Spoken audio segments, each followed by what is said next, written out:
You know the feeling. You wake up on a Tuesday morning, and before you've even checked your phone, a heavy, unprompted sense of dread presses down on your chest. Your immediate, conditioned response is to assume this feeling is a reliable news broadcast about your life. You feel anxious, so you conclude that something in your relationships, your career, or your future is broken and urgently requires fixing. So you reach for the modern toolkit. You pull out a journal to extract the root cause of the anxiety. You try to cognitively reframe your negative assumptions. You sit on a cushion and meditate, trying to force your nervous system into a state of calm. Over time, this expanding toolkit turns your own consciousness into a relentless management project. You wake up every day monitoring your internal state, deploying protocols to ensure your mind stays optimized, clear, and quiet. But despite working harder than ever on your inner state, the relief never lasts. You inevitably wake up to that heavy dread again. The constant interventions keep you busy, but they fail to solve the actual problem. That's because the disciplined actions you take to clear your mind generate the exact friction keeping it busy. When you apply a technique to a feeling, you are focusing your attention directly on the noise. Tracking a thought, analyzing a mood, or fighting a worry acts as additional fuel. You are feeding cognitive energy into the very anxiety you are trying to silence. We mistake this intense mental exertion for problem solving, but trying to argue a heavy feeling into submission doesn't resolve it. It just guarantees that the heavy feeling remains the center of your attention. Constant internal maintenance requires more energy than the actual challenges we are trying to solve. This entire cycle relies on a single misclassification. We treat a passing anxious thought as a permanent structural fact about reality.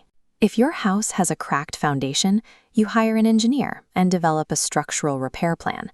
But a mood is not a cracked foundation. Thought is an atmospheric condition. It is a creative energy that generates your moment-to-moment experience from the inside out. It behaves exactly like weather, constantly forming and dissolving, passing through the sky of your mind. If you walked outside into a thunderstorm, you wouldn't pull out a ladder and try to paint the storm clouds blue to change the weather.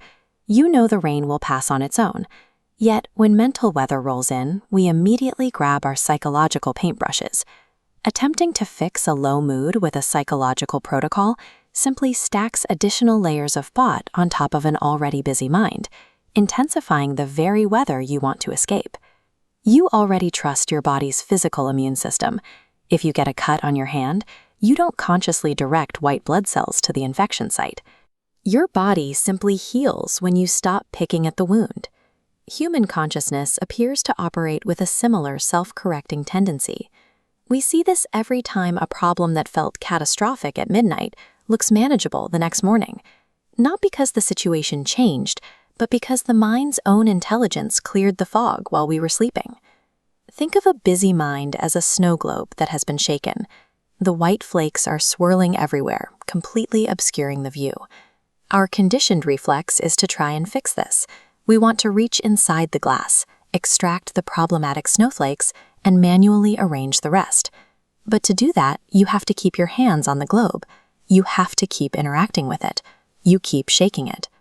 Stopping the movement allows the physics of the environment to take over. The snow settles to the bottom because that is what it was designed to do once the interference ends. Mental clarity is never a state you achieve through effort or technique. It is the natural baseline your mind automatically returns to when you leave it completely alone. Recognizing the nature of thought does not stop the weather. You will still experience stress, low moods, anxiety, and pressure. What changes is the false sense of urgency. When you see that a heavy mood is generated by passing thought rather than permanent reality, the mandate to aggressively fix your life every time you feel bad simply dissolves. Your feelings act as an internal barometer. They measure the turbulence of your thinking in this exact moment. When it registers a storm, pause and wait. You wouldn't make major decisions based on a temporary miscalibration. Wait for the system to right itself. Seeing your low moods as transient weather saves you from taking your feelings personally. You can endure the turbulence, feel the weight of it, and let it pass without internalizing it as permanent damage. There is no new method being taught here, no new framework to memorize, no daily practice to install, and nothing to add to your toolkit. Your mind has possessed the capacity to settle itself since the day you were born. It operates perfectly, efficiently, and automatically in the moments when you forget to interfere. The deep peace you're trying to construct isn't at the end of a long journey. It becomes visible the moment you surrender the effort.